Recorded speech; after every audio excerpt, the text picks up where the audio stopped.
আসসালামু আলাইকুম। আজকের ভিডিওতে আমরা সিআরপিসির সেকশন 496 নিয়ে ডিসকাস করব।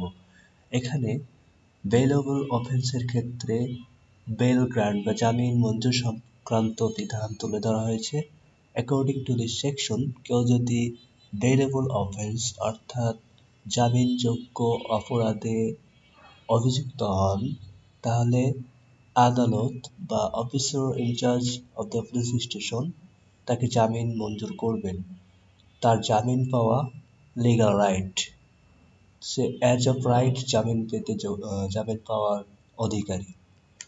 তবে কোর্ট বা সংশ্লিষ্ট অফিসারের কাছে যদি মনে হয় যে তাকে জামিন না দিয়ে বন্ড উইদাউট সিউরিটি অর্থাৎ জামিনদার ছাড়া, সিউরিটি ছাড়া মুচলেকা সম্পাদনের মাধ্যমে ডিসচার্জ দেওয়া বা অব্যাহতি দেওয়া উপযুক্ত, তাহলে এটা করতে পারেন, তাকে ডিসচার্জ দিতে পারেন জামিন না দিয়ে। এই বিধানের অর্থাৎ বেইলেবল অফেন্সের ক্ষেত্রে জামিন মঞ্জুরের এক্সেপশনালও রয়েছে।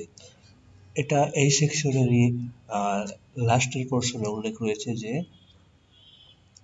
যদি সংশ্লিষ্ট আসামিকে জামিনে মুক্তি দেওয়ার ফলে জনশৃঙ্খলা বিঘ্নিত হয়, পাবলিক ট্র্যাঙ্কুইলিটি বিঘ্নিত হয়, জনগণের সেফটি, সমাজের সেফটি বিঘ্নিত হয়, তাহলে তাকে জামিন না দিয়ে ডিটেন করে রাখা যেতে পারে।